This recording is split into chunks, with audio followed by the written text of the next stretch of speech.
Oke, terima kasih Yang Mulia. Assalamualaikum warahmatullahi wabarakatuh. Pertama, koreksi nama saya Fit Adrison, bukan nggak ada Andrison. Adrison. Yang kedua, saya ingin menyampaikan kepada Majelis Hakim, Yang Mulia dan para hadirin semuanya, apa yang saya sampaikan ini adalah murni pandangan dari akademisi. Hasilnya tidak akan berbeda, terlepas dari siapapun yang meminta. Jadi netral. Ya, untuk menjaga netralitas tersebut, saya bisa menjadikan data dan sintaks untuk diverifikasi, ya, karena itu adalah tradisi kami di akademik. Jadi itu yang ingin saya sampaikan, ya, inilah bentuk dari kontribusi akademik kepada bangsa.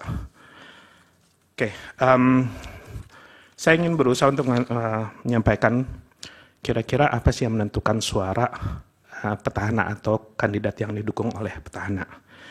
Di dalam ekonomi kita punya metodologi statistika yang sering digunakan untuk melihat apa aja faktor yang menentukan suara dan berapa kontribusinya. Itu adalah sesuatu yang sudah common digunakan di ekonomi maupun pendekatan yang lain. Jadi di sini saya berusaha untuk melihat dampak dari beberapa faktor ekonomi plus bansos terhadap suara. Next. Nah ini kalau kita lihat dari data, memang ada penurunan tren dari persentase masyarakat yang miskin. Tapi ada sesuatu yang menarik bahwa biasanya menjelang pemilu akan ada peningkatan komposisi belanja dari perlindungan sosial, ya, setahun menjelang pemilu. Ini di dalam ekonomi namanya political budget cycles. Sudah banyak studinya termasuk juga di Indonesia. Singkatnya akan ada peningkatan spending, ya, menjelang pemilu, dan itu akan menguat ketika yang naik itu adalah yang ikut itulah incumbent, ya. Jadi kalau kita lihat di sini di datanya adalah setiap setahun menjelang pemilu mengalami peningkatan, dan pada saat 2022 sampai 2023 memang terjadi peningkatan share perlinsos dalam total spending. Ya, jadi di sini saya sudah mengeluarkan yang subsidi BBM yang non targeted. Jadi saya sudah masukkan hanya yang targeted saja. Next. Pertanyaan berikutnya, bagaimana hubungan bansos, kemiskinan dan perolehan suara petahana atau kandidat yang didukung oleh petahana? Saya melakukan exercise yang bisa diverifikasi. Kesimpulannya adalah ada bukti statistik yang kuat dan konsisten untuk menunjukkan hubungan positif kemiskinan dengan persentase perolehan suara petahana yang implikasinya. Pertama, kebijakan pemerintah yang ditargetkan kepada kelompok masyarakat miskin seperti bansos akan meningkatkan perolehan suara petahana atau kandidat yang didukung petahana. Sebagai ilustrasi, di tingkat provinsi yang kemiskinan sekitar 10%, maka akan ada peningkatan margin sebesar 6,2 sampai 9% margin antara pemenang dengan total seluruh kandidat. Jadi bukan yang pertama dengan yang kedua, tapi yang pertama dengan total kandidat. Nah, perlu diingat bahwa margin tersebut masih belum memperhitungkan dampak bansos ad hoc. Jadi murni masih bansos yang rutin. Beberapa bansos ad hoc itu ada BLT El Nino, BLT bantuan pangan beras, BLT mitigasi risiko pangan, dan beberapa halnya. Next. Saya menggunakan data hasil Pilpres dari 2004 sampai 2024 dan melihat apa yang menentukan perolehan suara. Ternyata kesimpulannya adalah, nanti kita bisa elaborasi di sini ya hasilnya.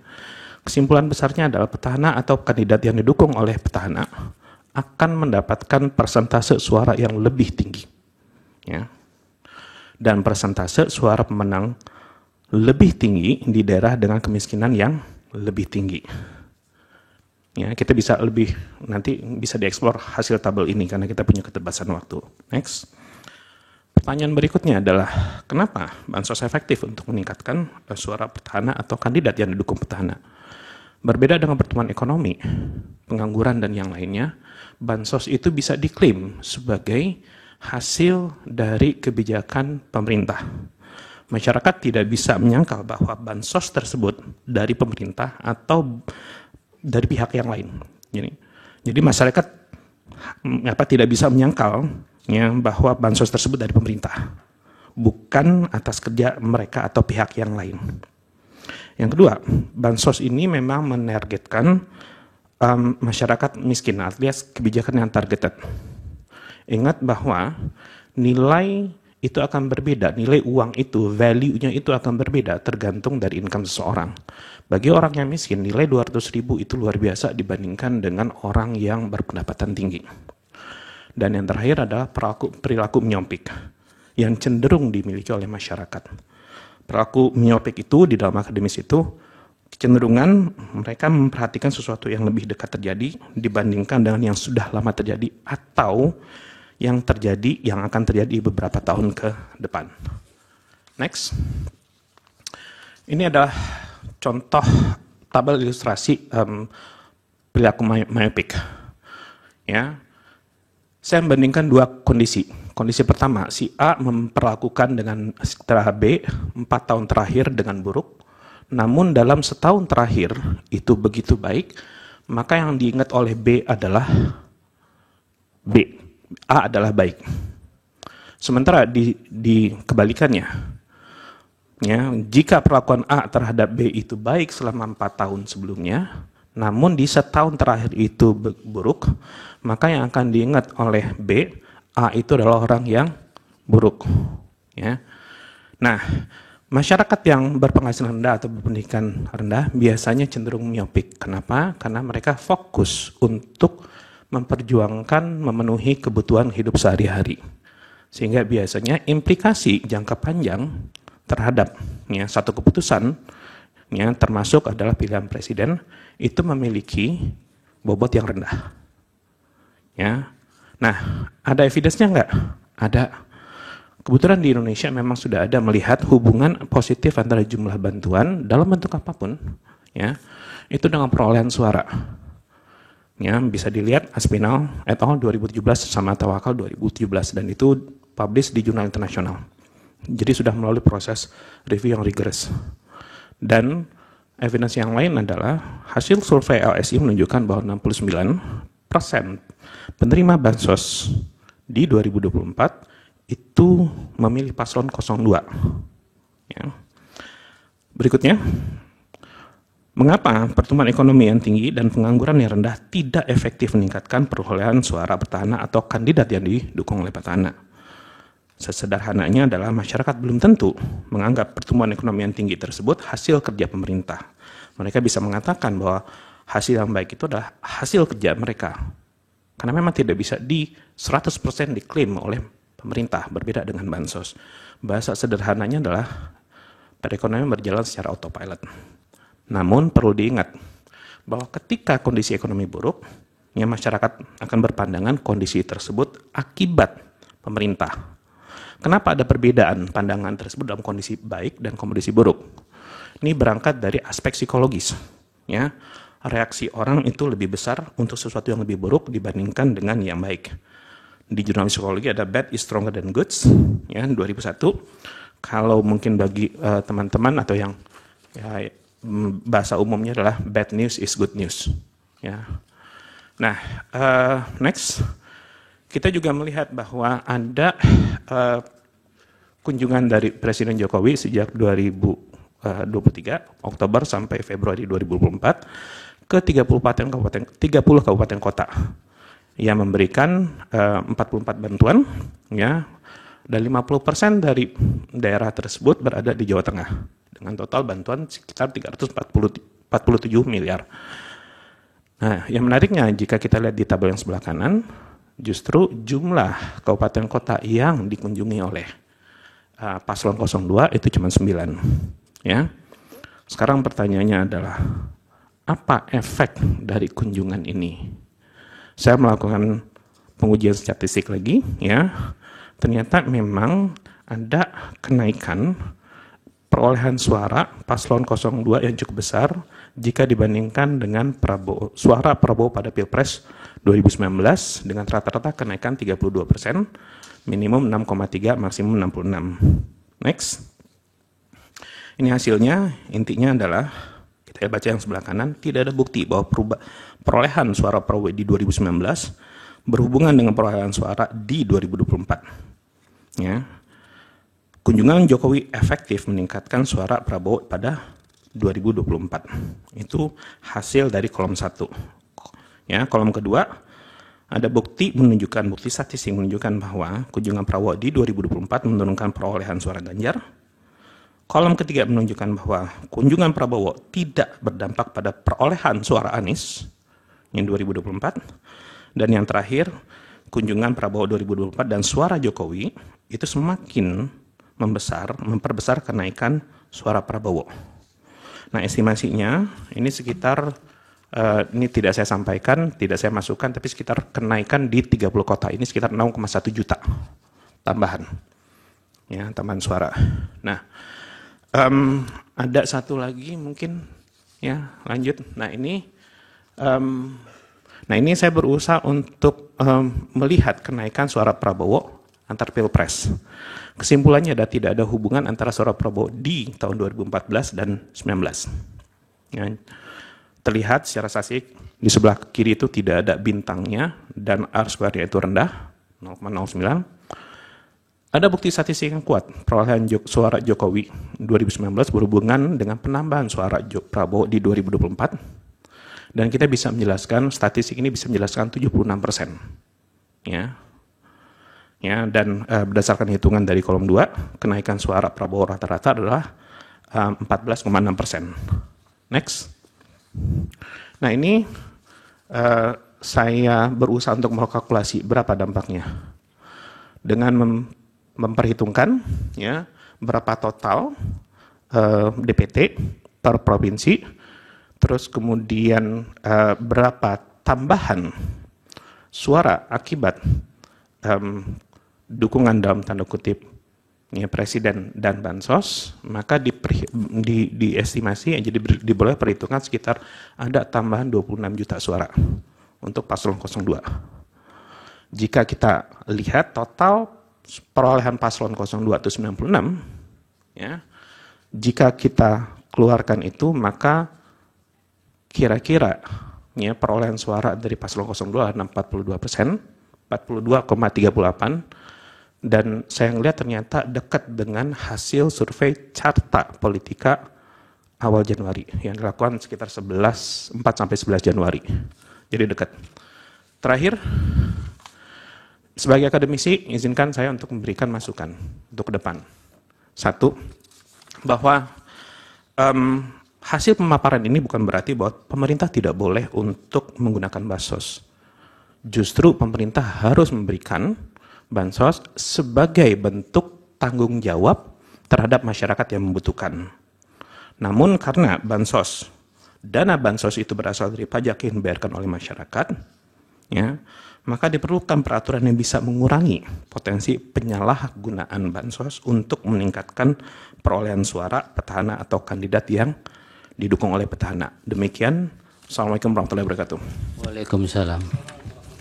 Ada pendalaman dari kuasa hukum? Terima kasih. Tolong slide nomor 11. Ahli, ada bukti statistik ya, di slide nomor 2 itu, perolehan suara Joko Widodo 2019 berhubungan dengan penambahan suara Prabowo 2024. Gitu ya. Saya mempunyai peta yang lain. Peta yang lain itu di Jawa Tengah saya menggunakan 2 sampel. Sampelnya itu adalah di Gerobokan dan Blora. Di Gerobokan pada 2014 suaranya Pak Prabowo 26,41%. Suaranya 2019 suaranya 14,58%. Di 2024 suaranya 55,95%. Jadi ada penambahan 41,37%. Penambahan suara ya. Terus kemudian saya menggunakan yang kedua. Yang kedua itu adalah Gerobokan. Di Gerobokan 2014 angkanya 36,6 maaf, 26,41%. 2019 merosot menjadi 14,58%, tapi kemudian meningkat di 2024 menjadi 55,95%. Jadi ada peningkatannya 41%, yang tadi 46%. Terus kemudian saya mempunyai peta yang lain. Peta yang lain itu adalah kunjungan Pak Jokowi di Jawa Tengah dalam peta yang saya pernah sampaikan di slide 43 majelis dalam presentasi permohonan. Itu Pak Jokowi tadi saudara mengatakan, coba lihat di slide nomor 9 ya.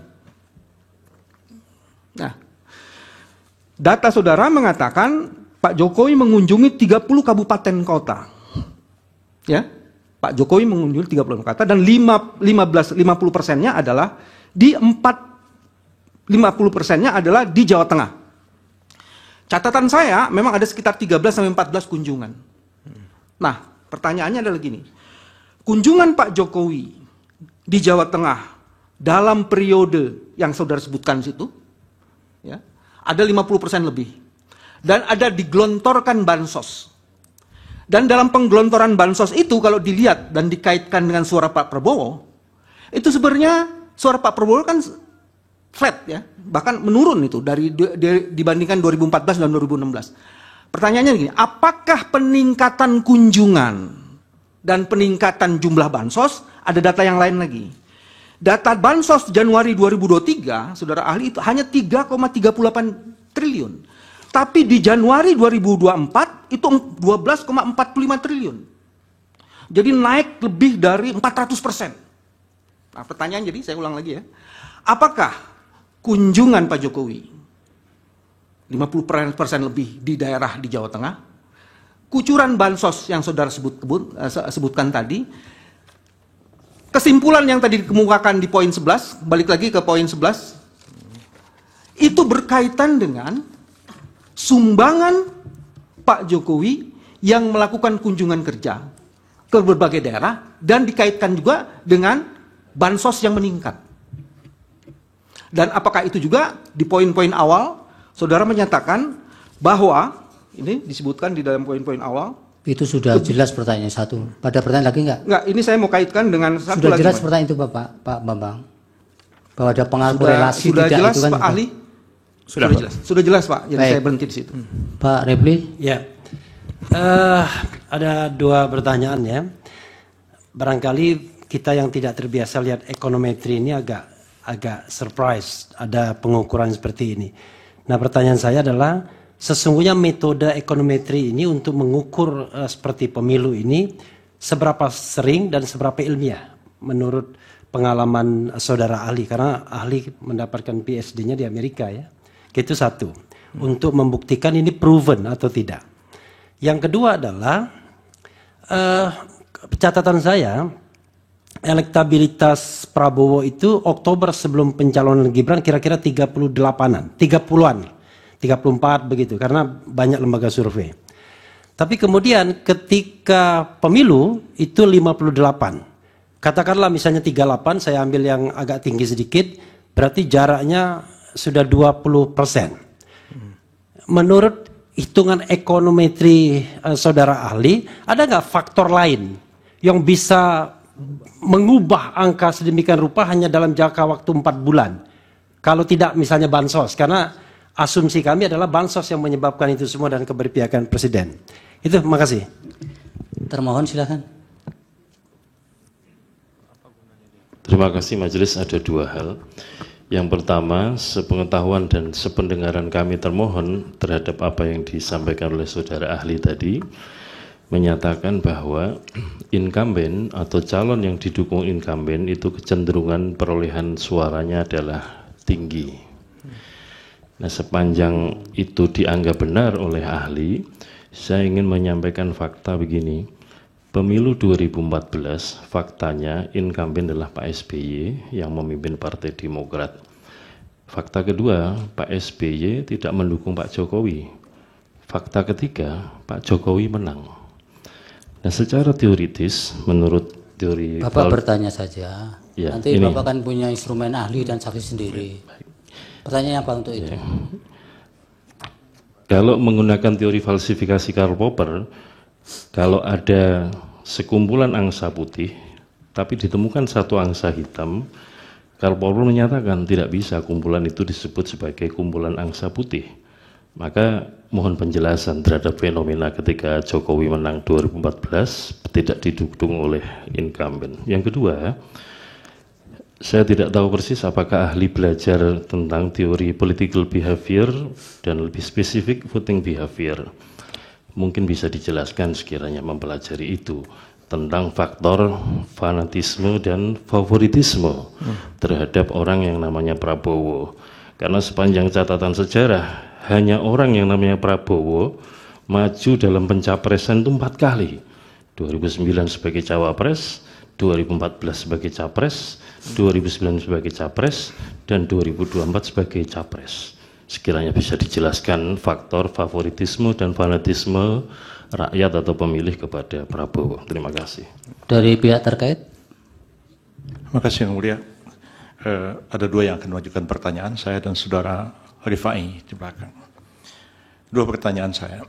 Saudara ahli mengatakan satu kesimpulan dari penelitiannya bahwa petahana atau calon yang didukung oleh petahana akan mendapatkan suara lebih dibandingkan dengan calon yang lain. Bagaimana ahli bisa menerangkan kekalahan Megawati dengan SBY dalam Pilpres tahun 2004? Yang kedua, kalau memang kesimpulan ini berlaku umum, apakah hanya satu faktor kebetulan kalau sekarang ini Jokowi yang menjadi presiden dan beliau mendukung pasangan Prabowo Gibran dan memperoleh suara lebih? Seandainya yang sekarang ini menjadi presiden adalah Yusuf Kalla yang mendukung pasangan Anies Baswedan dan Muhaimin, berarti calon itu juga akan memperoleh suara lebih dalam pemilu sekarang, pilpres sekarang. Seandainya lagi yang menjadi presiden adalah Megawati sekarang, maka pasangan calon Ganjar Pranowo dan Mahfud MD akan mendapatkan suara lebih. Berdasarkan teori saudara seperti itu konsekuensinya. Lalu apa masalahnya dengan persidangan sekarang ini, pendapat saudara itu? Ada sesuatu yang salah atau tidak? Cukup yang salah. Pertanyaan kedua. Izin melanjutkan, Saudara ahli. Tadi kan Saudara ahli menjelaskan adanya hubungan antara pemberian bansos dengan kenaikan suara. Pertanyaan saya adalah, apa hubungannya pemberian bansos dengan kemenangan PDIP sebagai partai dengan suara tertinggi di Indonesia?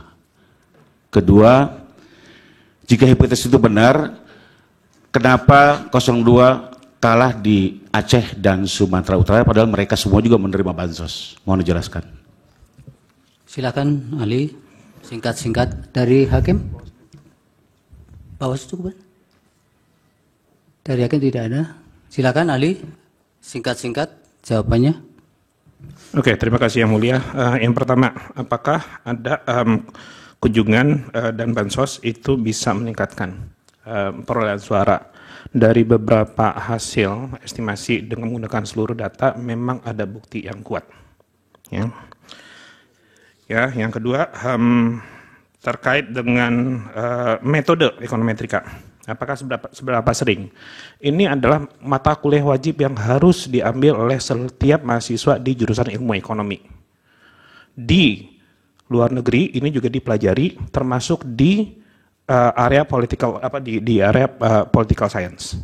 Jadi memang sering digunakan dan ini digunakan untuk membuktikan pembuktian secara general, bukan kasuistik, bukan anekdotal seperti yang disampaikan oleh pihak-pihak terkait. Oke. Nah, jumlah jarak 20%, apakah ada faktor yang lain? Saya sudah mencoba untuk melihat faktor apa saja, tapi dari dengan data yang tersedia memang sangat kuat indikasi hubungan antara bansos dan dengan pemilihan dan jumlah perolehan suara. Kalau seandainya mau melakukan studi yang lebih detail, bisa. Tapi beberapa studi yang sudah ada memang menunjukkan keterpilihan itu sangat, khususnya incumbent, itu sangat tergantung dari sesuatu yang terjadi lebih dekat. Ada salah satu paper yang dikutip di sini terkait dengan local election outcome dari rumahnya Batubara. Terkait dengan fakta 2014. Satu, ada perbedaan antara 2014 dengan yang lain, di mana 2014 tidak diikuti oleh petahana.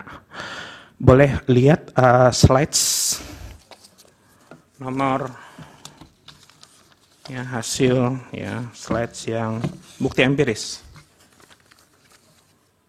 Ya. Jadi saya menggunakan ada beberapa spesifikasi, Bapak.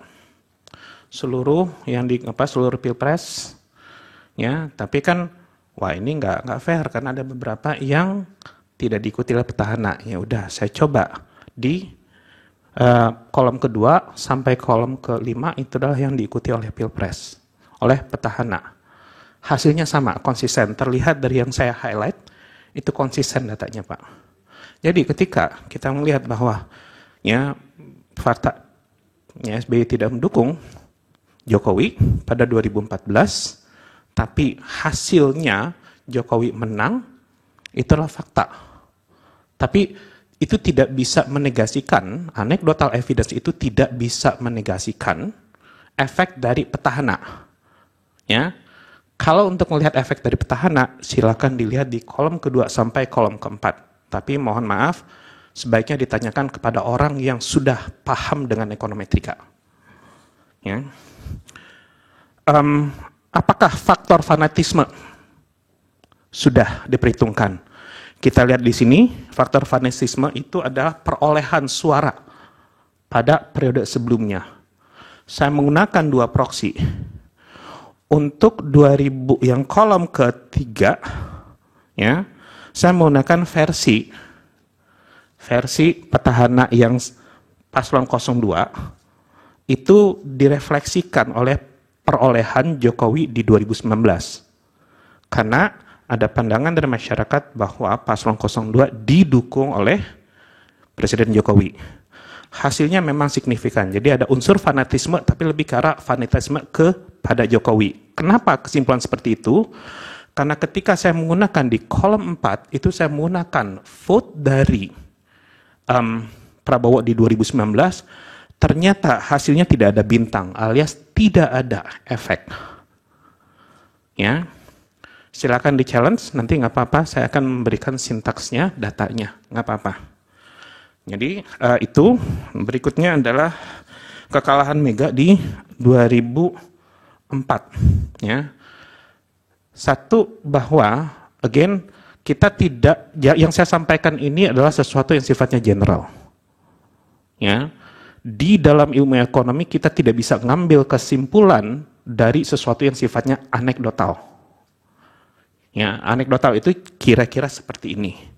Ketika ada satu daerah yang tidak suka dengan presiden, maka kesimpulannya adalah orang seluruhnya tidak suka dengan presiden.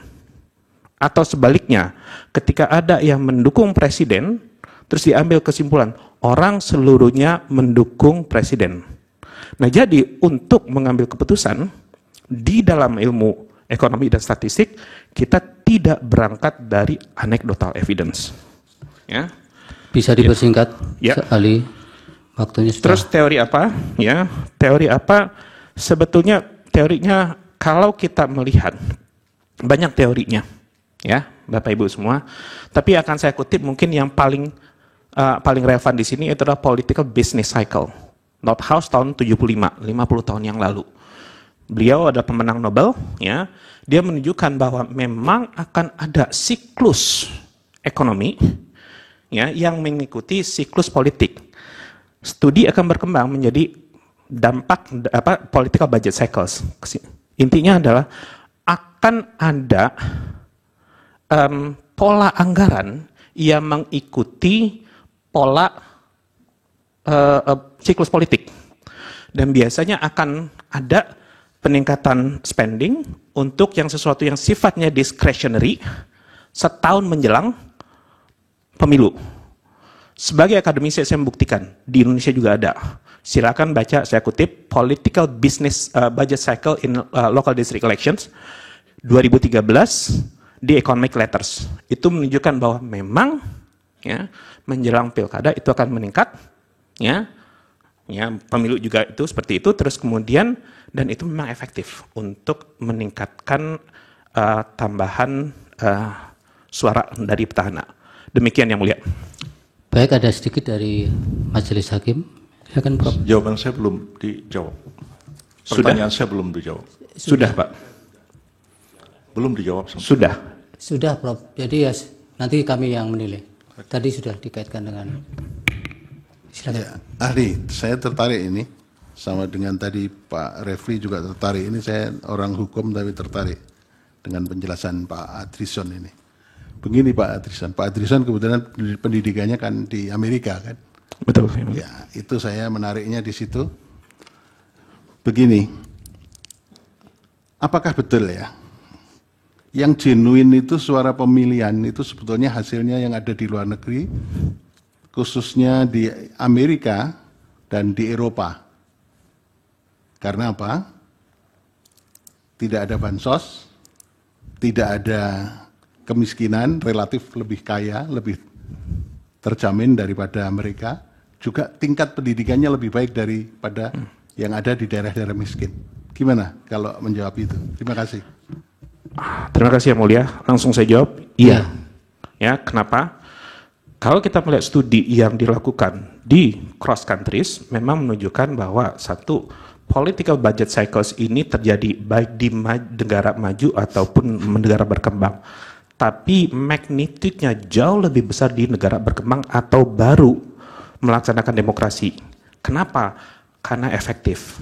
Jadi, ya, kenapa efektif? Karena biasanya di negara maju, negara berkembang, ya, atau yang baru berdemokrasi, income-nya itu lebih rendah, pendidikannya lebih rendah. Ketika negara maju, mereka income-nya sudah tinggi, ya, pendidikannya sudah tinggi, mereka punya kemampuan untuk melihat implikasi dari pilihan yang mereka buat ketika pemilu.